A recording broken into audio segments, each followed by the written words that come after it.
Hello there, and welcome to the CP7 podcast. My name's Palm. And I'm Andy.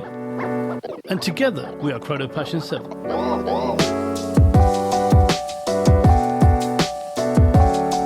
Hello, and welcome back to your favourite watch-related podcast. Today we're going to talk about a very historic brand. A brand steeped in so much horological history, you won't believe it.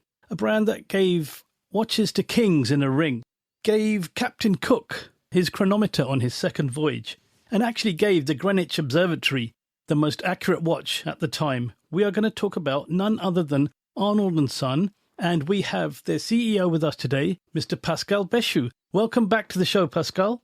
Hello, Palm. Hello, Andy. A great pleasure to share this show with you and to speak about our beautiful brand, Arnold Son. And that's a special year, as we will discuss later in the show. Pleasure to have you back on, Pascal. It's great to see you again. Before we get into the importance of today's topic, an equally important question is what's on your wrist today? What are you wearing? I'm wearing an Arnold Son DSTB. So DSTB stands for dial side true beat. So that's a very dear complication that we have with the brand. True beat second is a complication that comes from marine chronometers from the 18th century. So changing a sweeping second into a jumping second. And what's unique about this timepiece is that the full complication is made visible on the dial. Wow. So make sure, listeners, to check out the show notes over on chronopassion7.com to see the incredible piece which Pascal is wearing. So over to you, Palm. Do you have anything as complex on your wrist today? I do, actually. And as Pascal's gone marine, I've gone aeronautical. So I am wearing my Breitling Navitimer A23322. It's quite a recent purchase. Like I said, it's a pilot's watch. It's the ultimate pilot's watch, apparently, with a slide rule calculator, a chronograph, date function. It's got a movement based on the Valjoux 7753. It's just a stunning watch. I've got it on a very nice Rios 1931 brown pilot strap as well. So this is something I find very difficult to take off my wrist, and it's a watch, again, I just can't stop looking at it. And it has the winged logo, which I had to have. There are more modern versions which have the B or the AOPO logo, or some vintage ones that have the twin jets. But this has the Breitling winged B, the perfect one for me. And that's what I've got on my wrist. Andy, what have you got on? An excellent choice. So I'm bringing it back to maybe marine or diving. I'm wearing the Tudor Submariner, the 76-100. Nothing new. It's a piece which I picked up fairly recently. And similar to Palm, it hasn't left my wrist so much in recent times. So nothing too exciting, but it's a pretty special piece to me. So that's what I'm wearing today.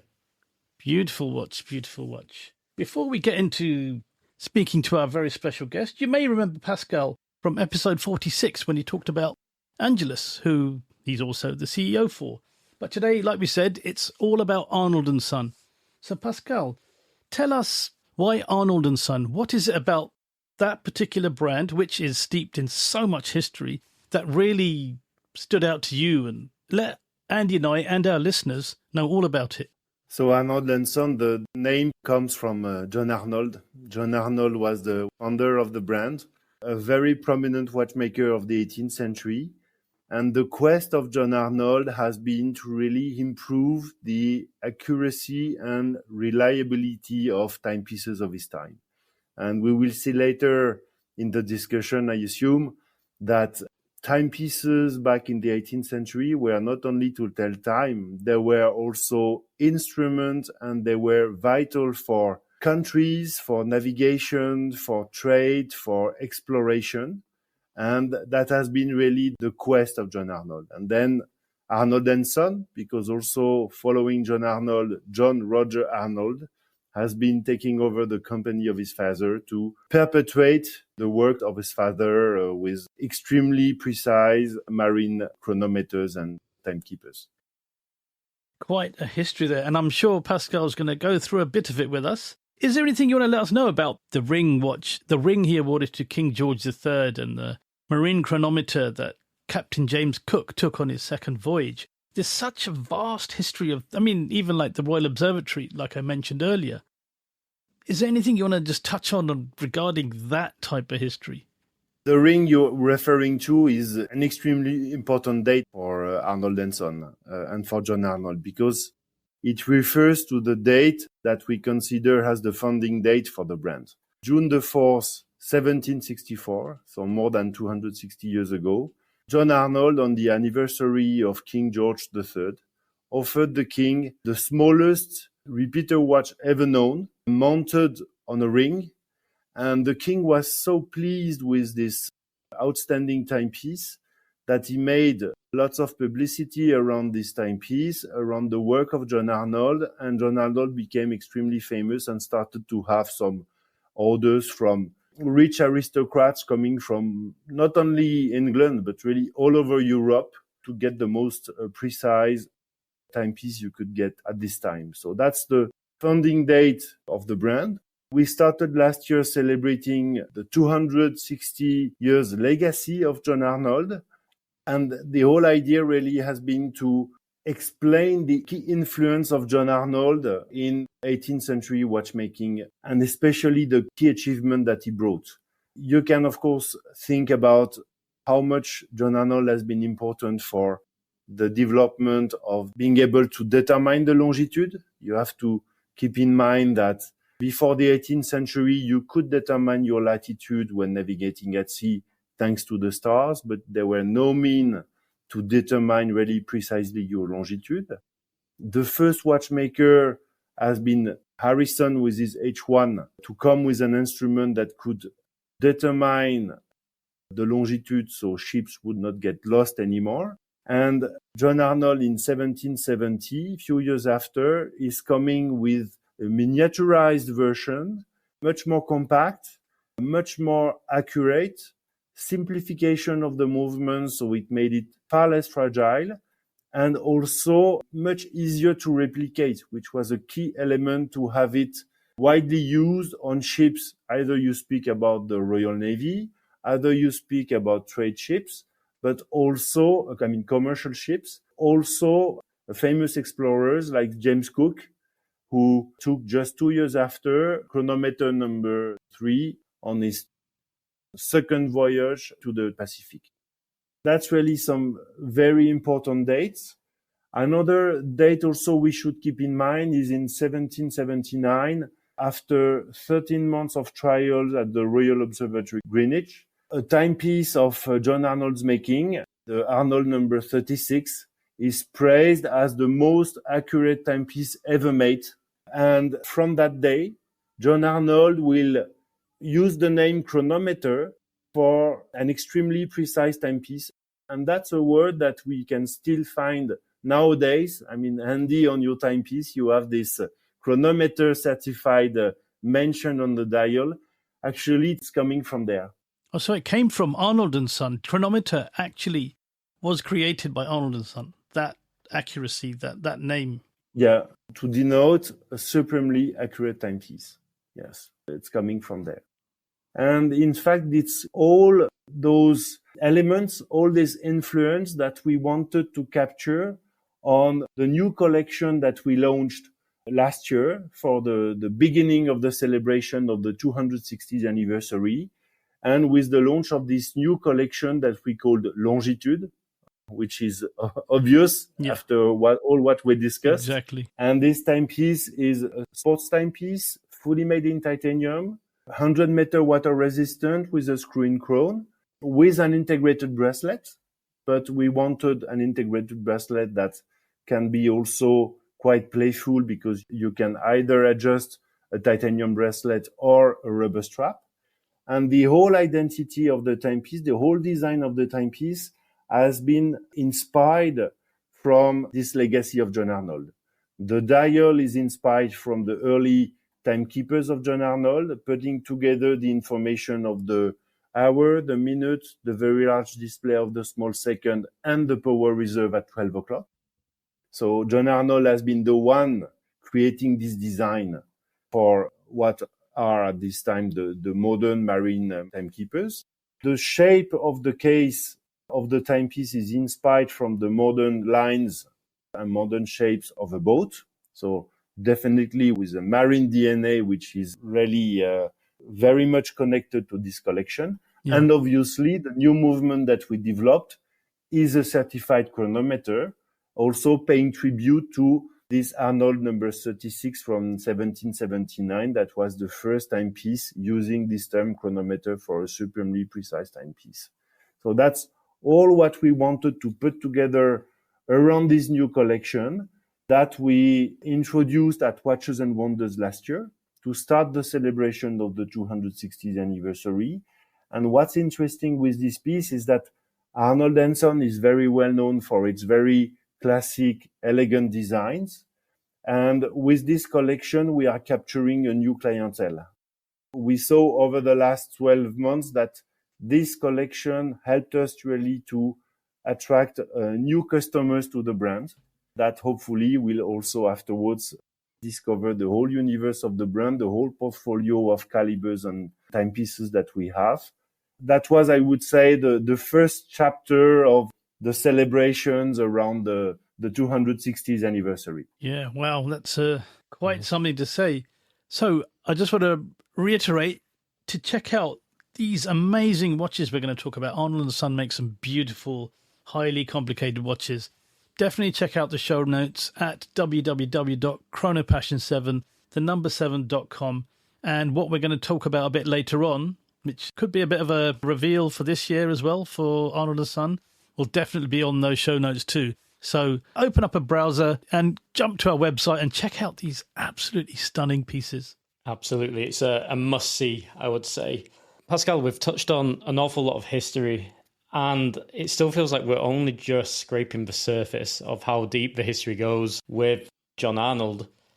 Part of my question is, there's a strong connection, right, with Abraham Louis Breguet and the strong relationship John Arnold had with him. Could you explain a bit more how that came to be and that history? Because it's so rich, and I don't think a lot of people know that story so well. Sure.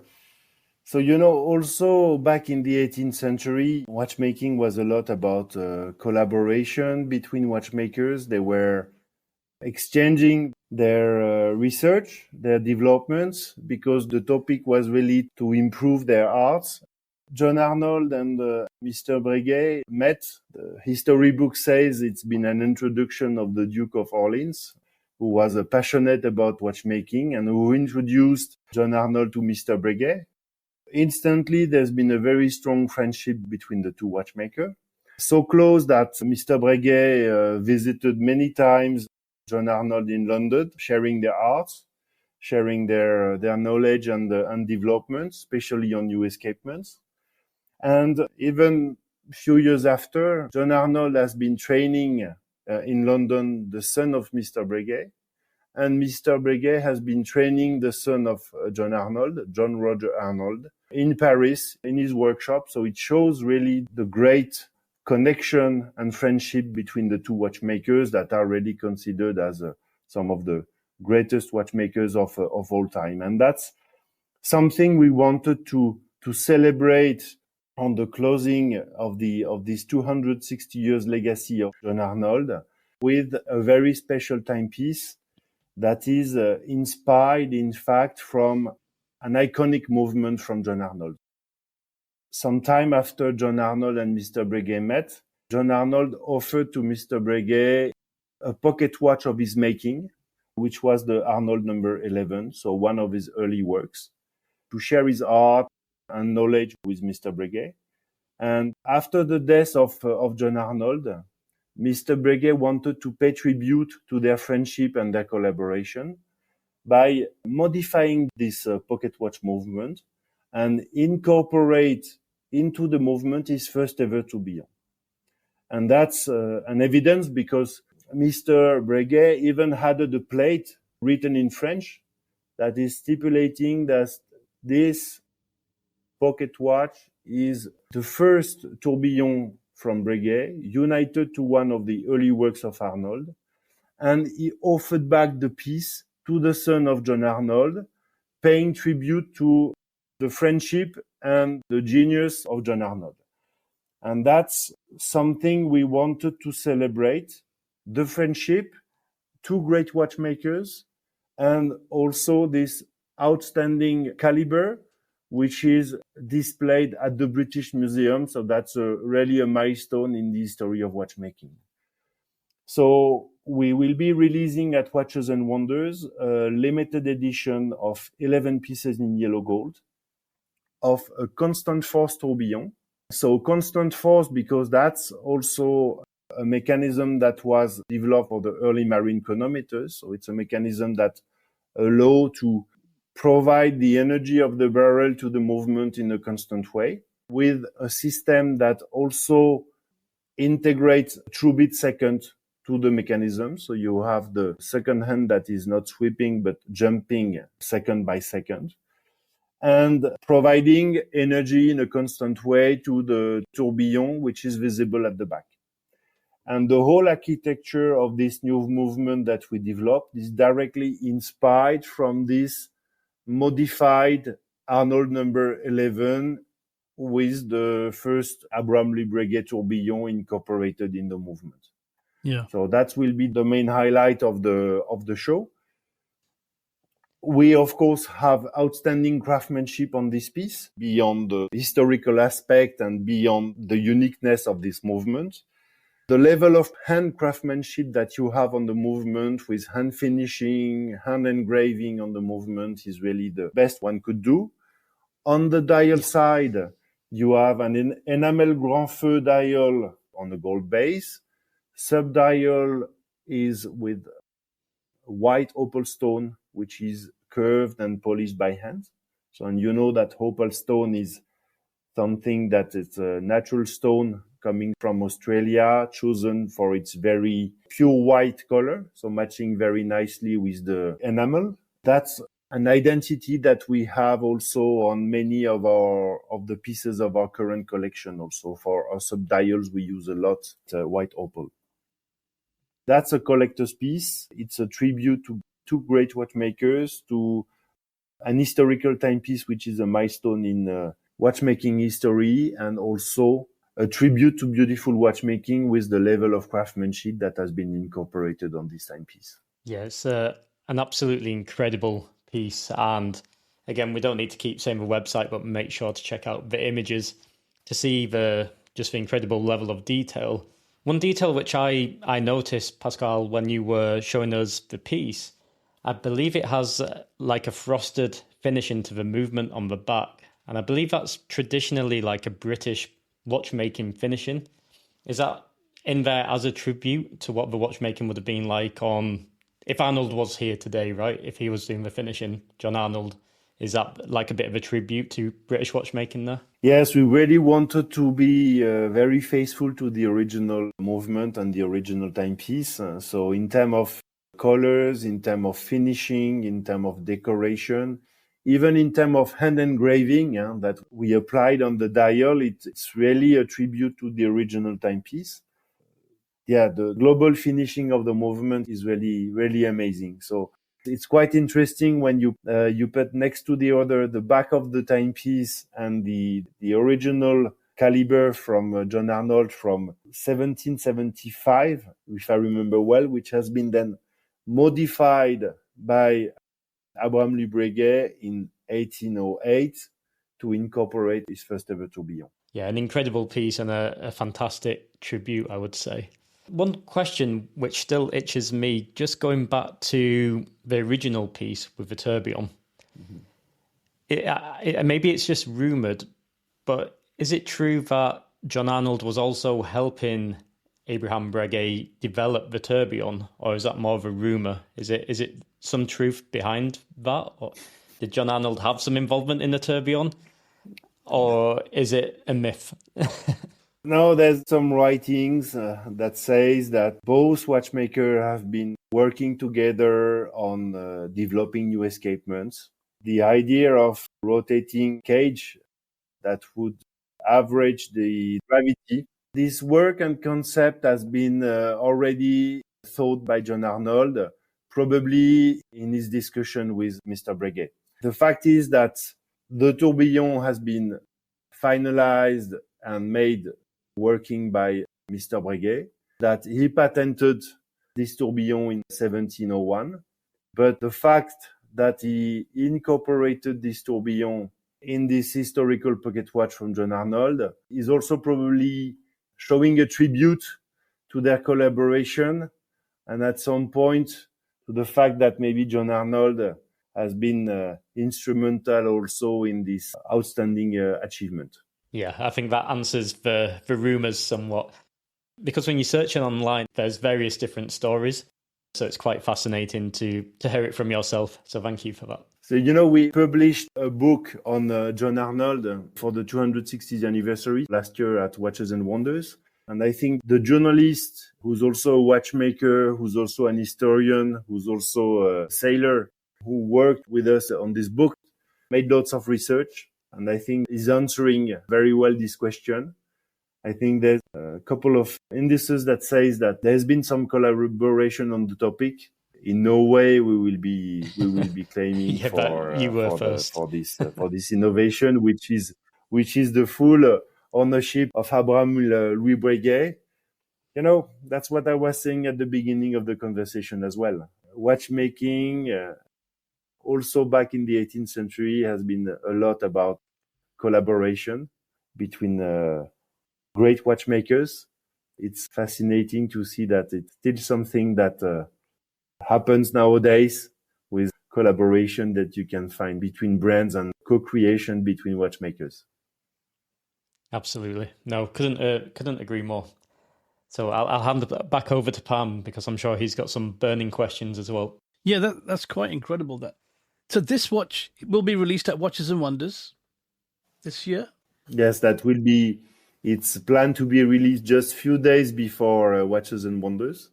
That will be really the key launch of the brand. And I think it's a beautiful way to close this 260 years celebration of John Arnold legacy.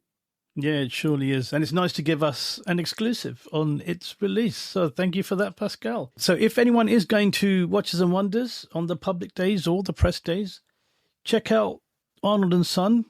Go and say hello to Pascal and have a look at this unbelievable watch. It really, have you looked at the pictures? It looks absolutely stunning, and I can't wait to see it in person. Pascal, just a question on Arnold & Son. So the three key heritage principles are astronomy, chronometry, and world time. How did a brand established in 1764 become involved in astronomy and making watches for astronomy? How did that come about, and what were they doing, and what are you doing to continue that legacy? So in fact, our work as Arnold & Son is really to perpetuate the legacy of John Arnold. So every timepiece that we have in our collection is directly linked to the work of John Arnold and to the British watchmaking of the 18th century. As you mentioned, one of the very important pillar that we have, it's astronomy. That's where we have all our timepieces featuring a moon phase complication. And stars, back in those days, were, we mentioned, extremely important to determine your latitude. So when you relate to navigation, that's the main reason why we wanted to have a dedicated collection to moon phase complication and astronomy. In this pillar, we have two sub-collections, I would say. One is the Perpetual Moon that has been launched in 2016, and it was, back in those days, the largest moon phase that you ever had on a timepiece, and highly recognizable with the very large display of the moon phase that takes half of the dial. And recently, we developed this collection with new size. So we had a 41.5 millimeter version. Now we are having a new 38 millimeter version that we launched last year. In 2021, we even went a step further with the launch of the Luna Magna, which is the moon phase complication going from 2-dimension to 3-dimension. And the Luna Magna is the largest 3D rotating moon ever made into a wristwatch. So the moon itself is 12 millimeter diameter, only coming in limited edition. And I would say every year, every 18 months, we are coming with the new limited edition, alternating platinum and rose gold, and each time coming with a very new feature. First version, we were playing with aventurine and marble. Recently, we started to integrate meteorite on our dials and on the dark side of the moon, which makes sense when you make a timepiece that is about celebration of astronomy and moon phase complications. Of course, yeah. Adding some lume also. So you have the subdial with hour and minutes and the bright side of the moon that illuminates at night. So you have the day view of the moon phase, but also the night view of the moon, like you're looking at the sky at midnight. So that's a very important pillar. And I would say Arnold Son is really known for its moon phase complication. That's really one of our specialty. The other collection that we have, second pillar, that we call chronometry, that's where you have the collection longitude. That's where you will have also the constant force tourbillon 11 that we are launching at Watches and Wonders. That's where we have also the timepiece I'm wearing, like the dial side true beat. So that's all timepieces that relate to the marine chronometers and all the inventions that has been made by John Arnold. That's obviously also where we have our ultra-thin tourbillon. So one of the thinnest flying tourbillon on the market with a beautiful finishing. And here again, we integrate also some craftsmanship inspired from the codes of the British watchmaking of the 18th century with a bridge of the tourbillon, which is in solid gold, fully hand engraved. And the last pillar, that's a globetrotter. And this one, it's a pillar that relates to the fact that John Arnold equipped some famous explorers, like James Cook that we mentioned at the beginning of the podcast. Here we have a collection in particular, which is the Globetrotter, which is a very iconic timepiece and highly recognizable design, where you have a globe in the center of the timepiece, which is rotating and giving you the world time in a very, I would say, poetic way, because it's not like just, time zones that are turning or cities that are turning around the dial. It's the globe itself with a view from the North Pole, which is turning, and you see the continent turning in the center of the timepiece. That's a beautiful piece and a very unusual way to display a world time. Yeah, I can't wait to see that when we see you. You mentioned the key design cues of British watchmaking. What were those? What was it about British watchmaking that was different from Swiss back then? First of all, you have to remember that back in the 18th century, watchmaking was mainly happening in London and Paris, and a bit also in the Netherlands, more than Switzerland. In fact, Swiss watchmaking started to develop because French watchmakers and English watchmakers in particular could not supply demand with the local manpower. Yeah. So they started to hire some skilled craftsmen from other countries, and especially Switzerland, which back in those days was not in the economical situation that we know nowadays.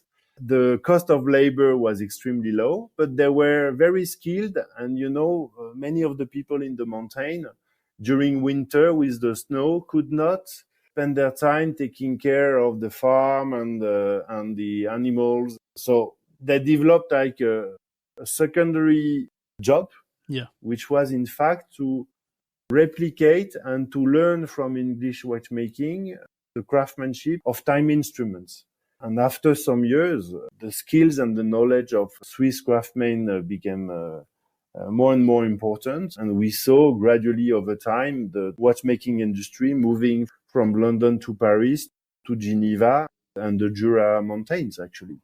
That's the whole history and process of the evolution of watchmaking from the northern part of Europe to Switzerland. Okay, so the designs of the old pocket watches and watches in their most classic form as we know them were originated in Britain and France. Is that right? And then the Swiss just moved that forward. Yeah, so here I'm more explaining how the craftsmanship moved from Paris and London to Geneva and the Jura Mountains. But British watchmaking was also known for its symmetry. So that's why we have at Arnold Son a lot of symmetry in all our timepieces and even in the way we design our movements. That's also why all our limited editions are ending with an 8. So either we make 8, 18, 28, 38 pieces, 88 pieces for non-precious metal. The tourbillon, the constant force tourbillon number 11, limited to 11 pieces, is an exception, but it relates to the name of the historical movement. Yeah. And we spoke about the gold bridges, the decoration, engraving on the gold bridges. That's also something that comes very much from the British watchmaking. Ah. The bridges that cover the 3/4 of the movement is also a kind of signature that you had very much with the British watchmaking. That's things that we also try to have on many of our timepieces as a tribute to the work of John Arnold and the British watchmaking of the 18th century. It's interesting to see that after you have if you compare some timepieces that have been made by Abraham Louis Breguet and timepieces that have been made by John Arnold, you have also a direct connection in terms of design because they've been produced at the same period of time. It's no surprise also that maybe sometime on some of our collections, you have also some design elements that recalls maybe things that you can find on some other brands that dates back to the 18th century because those brands are coming from the same period of time. So same inspiration in terms of design nowadays. No, sounds incredible. Just design fascinates me and understanding why things look the way they do, especially the things that we're so passionate about. It's always nice to find out the history of that. Yeah, absolutely. Just one other element. Would you say modern Arnold and Son, just as myself, I haven't had a full-on hands-on experience, so similar to Palm, I'm really excited to experience them firsthand at Watches and Wonders. But would you say you apply traditionally in British watchmaking as well, they use thicker plates within the movement, thicker components? I know that's something what was signature to British watchmaking as well. Do you apply that within the latest generation of Arnold and Son pieces, or is that something I can imagine maybe in certain pieces that would be a flavour you would add, but then if you're making an ultra thin timepiece, then it wouldn't make sense to do that? Well, it's true that in our collection nowadays, we don't want just to replicate, pocket watches from the mid-18th century. We also try to bring a bit of interpretation and thinking what would John Arnold or John Roger Arnold would do nowadays with the technical means that we have. And I think when you went already very far in terms of accuracy and reliability, we see from the work of John Arnold on his marine instrument that making things more compact was also a challenge back in those days. So nowadays, we know that the thinnest you can go in terms of movement, in terms of timepiece, in terms of case, it's bringing elegance and it's showing also know-how and craftsmanship. So that's definitely what we try to bring on the ultra thin tourbillon, for instance. After we have some other pieces where the complexity of the mechanism and what we want to highlight, like a 12 millimeter diameter moon or a full globe on a globetrotter, or the fact that you have a 2-bit second mechanism visible on the top of the dial. There, of course, we try to do as thin as we can. The complication itself require a minimum space, So we try to navigate between highlighting outstanding complication and trying to do the most refined watchmaking we can do nowadays with the technical skills that we have. Yeah, no, I think that makes sense. It's paying tribute to the past, but also using the modern innovations we have available, right? The modern tools. Like if you think of the crazy pieces these watchmakers such as John Arnold would be making if they were here today still, Sure. like that maybe blow our minds.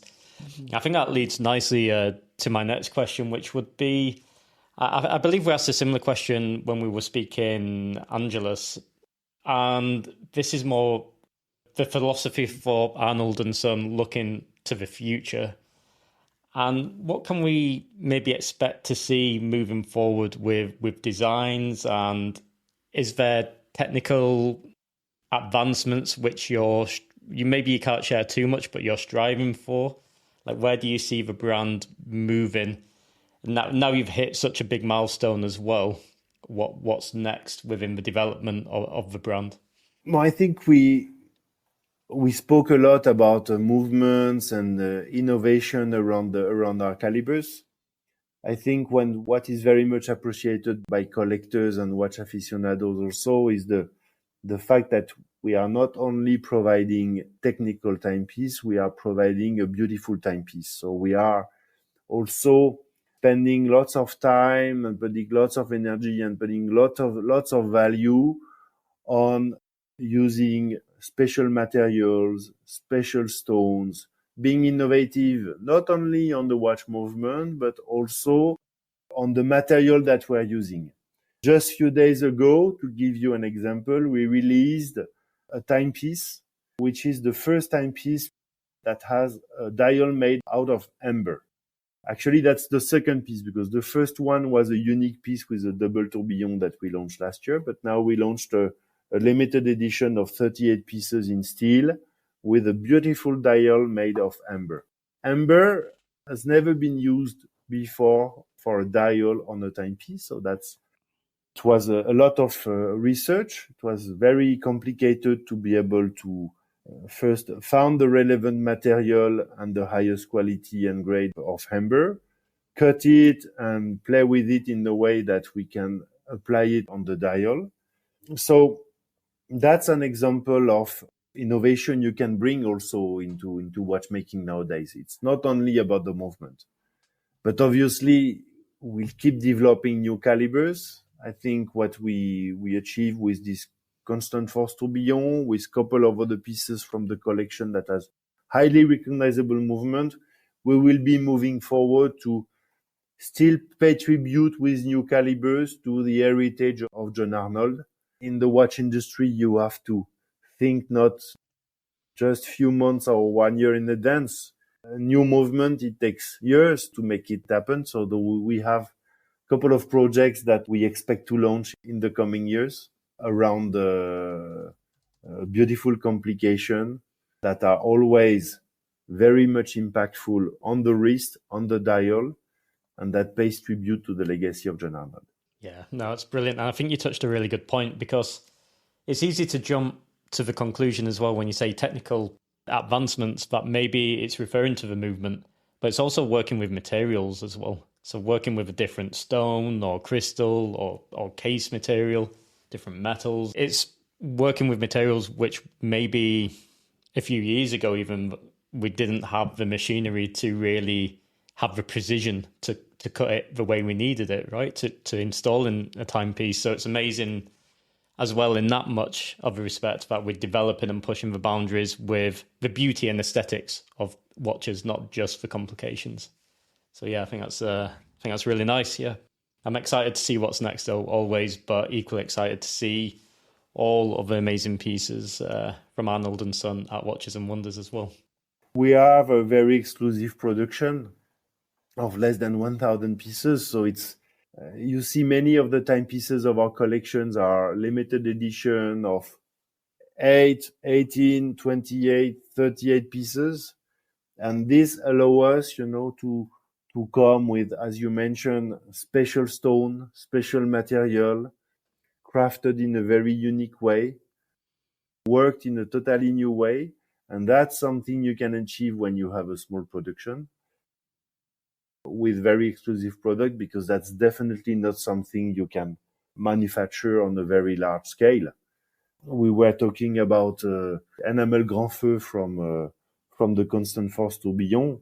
you have 60 to 70% rejection of enamel grand feu dial in the making. I can tell you also on the amber piece, to be able to make those 38 dials, there's a couple of dials that we did not assemble on our timepiece because they were rejected in terms of quality control, in terms of aesthetics. And when you play with natural material like stone, you never know what you're going to get.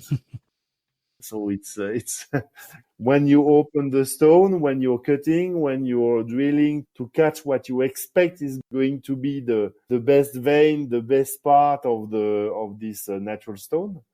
But it's only when you make the full cutting that you really know how the timepiece will look. We are making regularly some bespoke pieces for collectors. So we make drawings. We try to make an image of what the timepiece will be.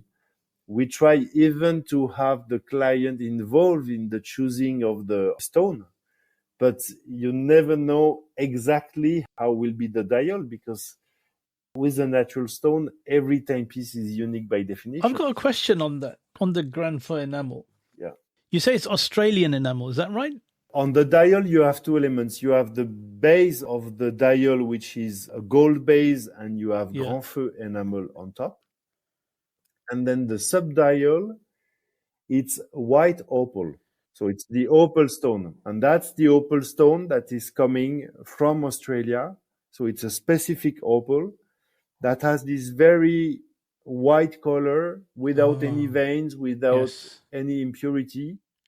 And the contrast actually between the two whites is quite amazing on the Okay, I thought that might be because of Captain Cook, because he discovered Australia and New Zealand. Maybe that was a tip of the cap to him.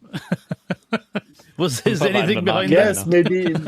You can add that into the marketing. I mean, it was not made on purpose, but now you mention it, maybe it was the destiny of having a stone coming from Australia on our. So by Watches and Wonders, it'll be Captain Cook inspired.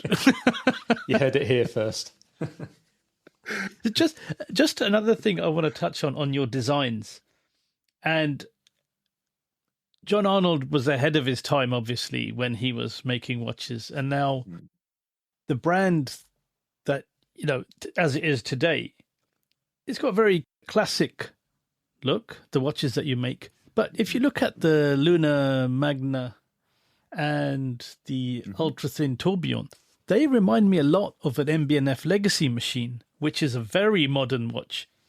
So I'm just thinking there's a lot of modernity with that classic look you've got. You've managed to capture it, and you make it look very classic as well. But if you look at the two brands, the watches from the two brands, I can see similarities, yet I'm not saying one was taking off the other one, but it's very interesting to see that such a classic look that you've got actually looks a lot like a very modern look. It's fascinating how you did that. Thank you, Pam, for mentioning, and I fully agree with you that you can have what looks to be a very traditional watchmaking and classic design, but still inject some modernity and make the timepiece looks very modern. Also, I would say ahead of his time in the way it displays the complications.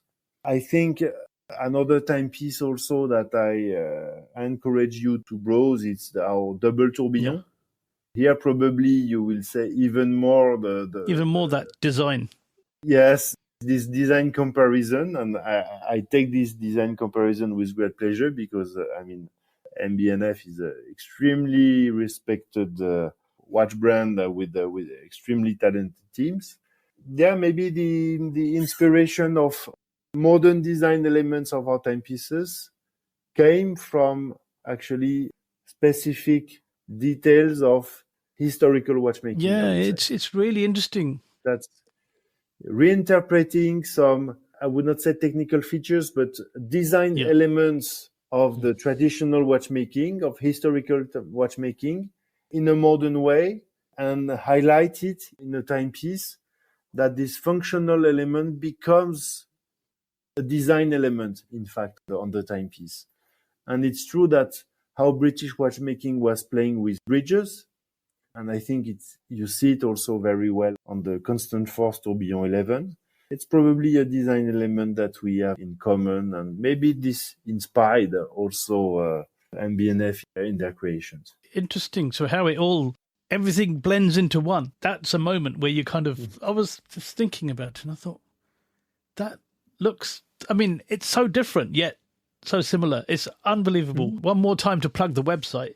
Check out what I'm talking about, because off the top of your head, you wouldn't make that relationship. You wouldn't make that comparison. But if you look at it and you just think how different two things are, yet so similar, it's the beauty of horology and watchmaking, right? And design. Definitely. I even see the Breguet tradition as well. Yes. In the design queue, maybe somewhat there.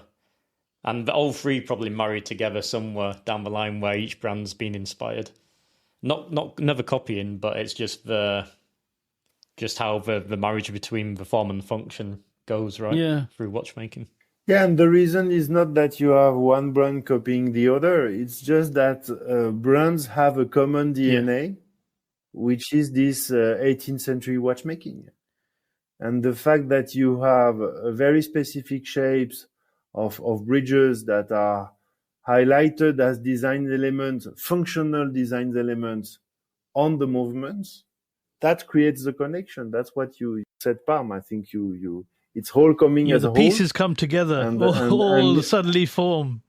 And you're connecting the dots, and yes, that's no surprise that you have those eventually some common design elements, because they are coming from the same origin, actually. Yeah, that is fascinating. Even the bel canto has that similar small dial on it within the main dial.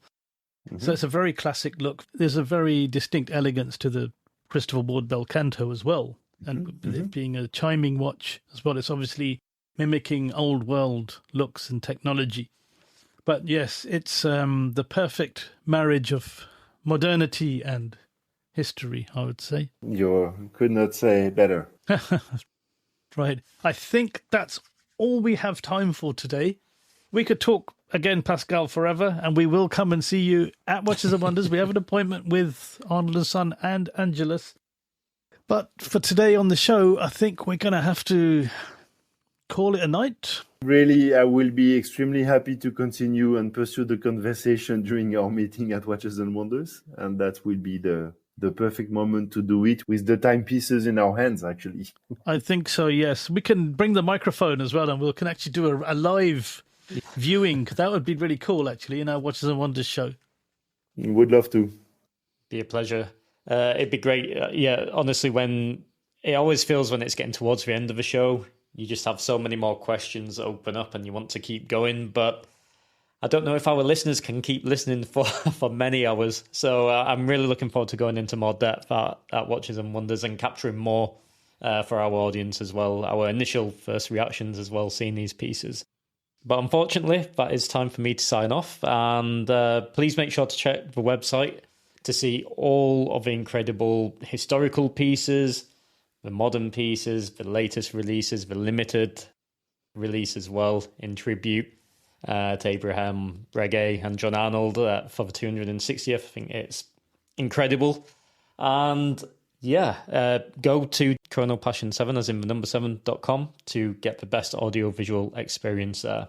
So that is adios and hasta luego from Barcelona, and I will speak to you all on the next one. And as Andy says farewell from Barcelona in Spain, Pascal, would you like to say goodbye to the listeners and a little message for them? Bye-bye, everyone, from La Chaux-de-Fonds, and looking forward to connect with you at Watches and Wonders in a couple of days. And as Pascal says farewell from Switzerland, from London, it's Toodle Pip and laters, and we'll see you and you'll hear us in the next one.